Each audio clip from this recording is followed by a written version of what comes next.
Historical Fragments 1. 你知道弗里德里希·尼采在小时候就展现出了惊人的音乐才能吗？出生于一个音乐世家的尼采，在仅仅4岁时就能够在钢琴上自行演奏曲子。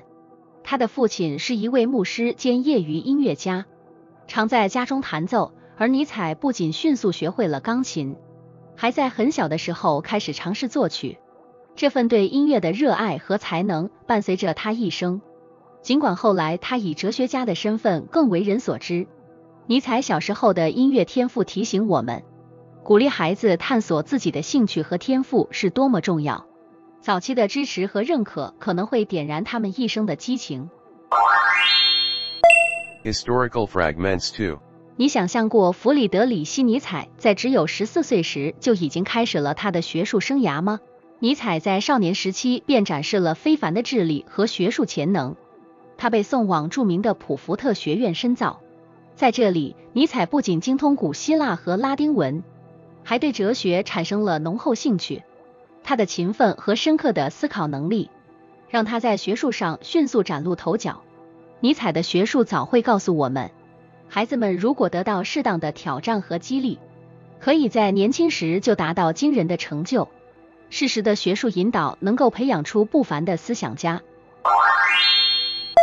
Historical Fragments 3. 尼采在青年时期是否就已经是一位独行的思想者？在19岁那年，尼采读完了亚瑟·叔本华的《作为意志和表象的世界》，这本书深深影响了他，成为他哲学探索的起点。尼采决定放弃对神学的追求，专心于古典文献学和哲学。这个决定对他后来的思想有着深远的影响。尼采的这段经历启示青年创业者，要敢于放弃不适合自己的道路，勇敢追寻内心的召唤，即使这意味着要走一条孤独的路。Historical Fragments 4. 青年时期的尼采如何展现了非凡的意志力量？在尼采24岁时，他就已经成为了巴塞尔大学的古典文献学教授，这是一个令人瞩目的成就。这个职位不仅要求他拥有深厚的学术背景，还需要有强大的意志力去克服年龄带来的障碍。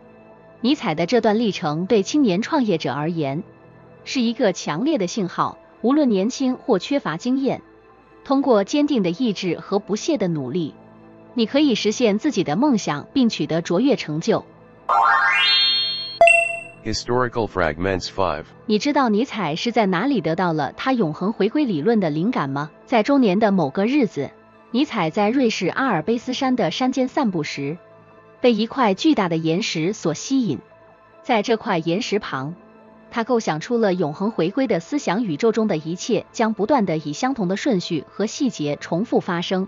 这个故事不仅仅是关于一个哲学家的思想发展，它还启示我们在自然界中寻找灵感，以及如何让环境激发我们的创造力。Historical Fragments 6. 尼采在中年时，他的生活中还有什么除了哲学？作为一个深情的音乐爱好者和才华横溢的作曲家，尼采曾与当时著名的作曲家理查德·瓦格纳有过深厚的友谊，他们的关系最终因哲学和艺术的分歧而破裂。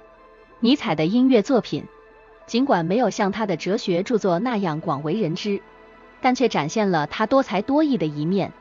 这个故事告诉我们，即使是最伟大的思想家，也有他们的多面性和情感世界。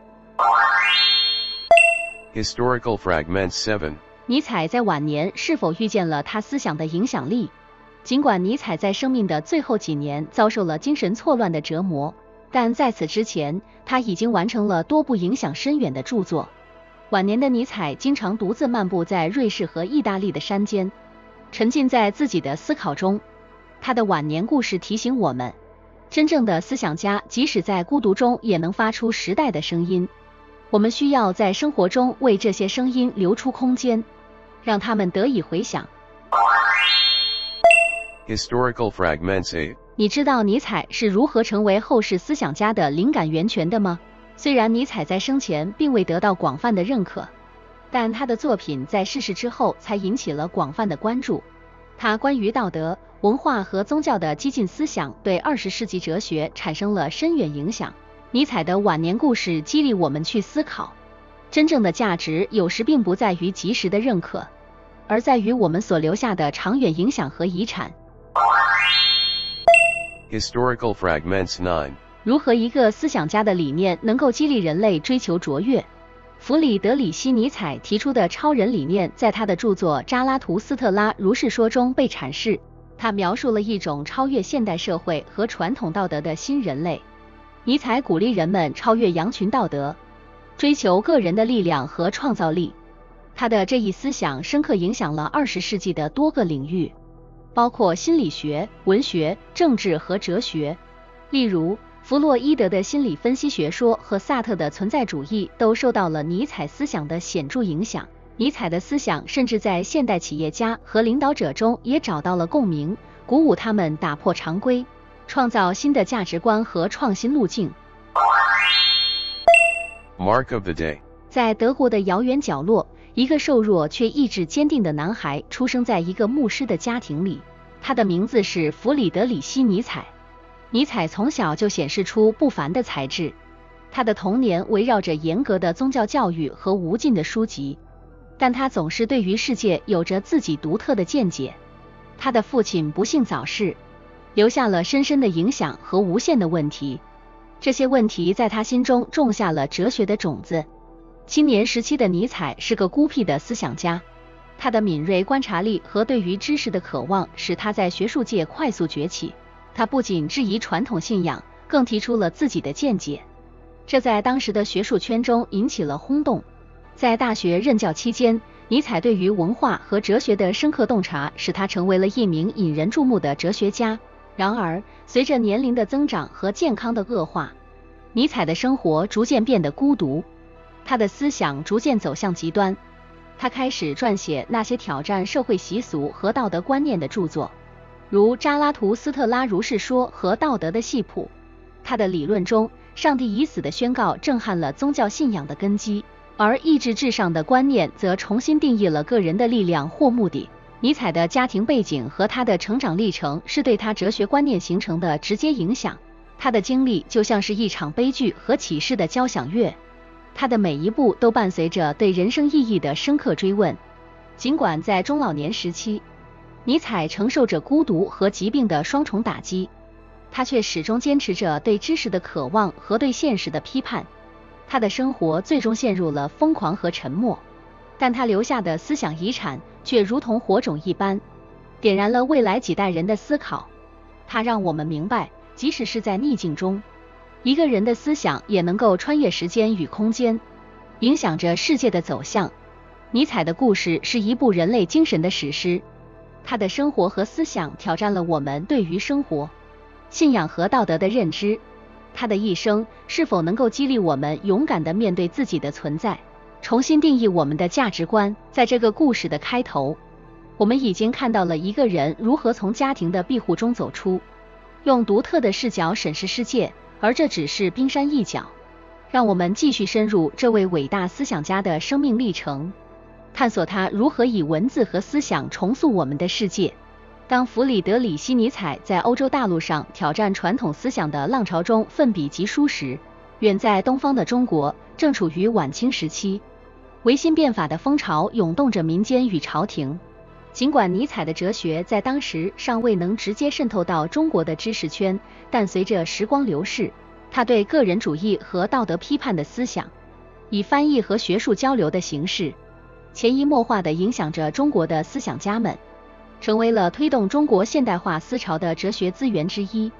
尼采的超人理念强调个体生命的创造力与自我超越，这与中国传统的集体主义和儒学思想形成了鲜明对比。在20世纪初，随着西方哲学的引入，尼采的思想开始影响中国的文化和政治领域，激励着一代又一代的青年追求自我解放与社会变革。比如梁启超等维新思想家试图将西方的政治哲学与中国传统进行对话，而尼采关于权力意志的理论则为他们提供了一种新的视角，去重新审视和评价传统价值。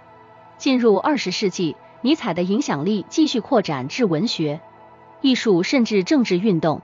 中国的五四运动可以说部分受到了尼采反传统的精神影响，鼓励年轻一代摒弃旧有枷锁，寻求个性解放和文化创新。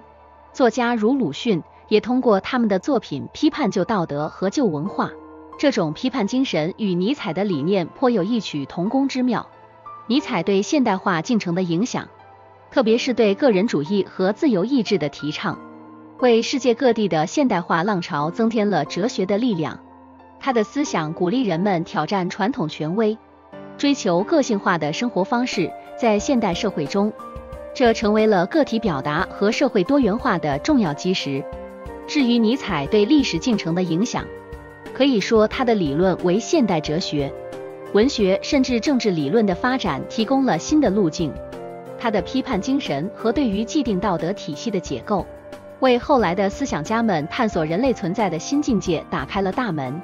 在全球化和现代性的背景下，尼采的思想仍然挑战着我们的世界观，启发我们对于自我、文化甚至宇宙的根本认识进行深刻反思。尼采的故事就像是一条贯穿过历史长河的思想支流，它不仅仅是一段欧洲哲学史，更是一个全球性的现象。它表明，即便是最孤独的思考者，也能够触动整个世界的心灵。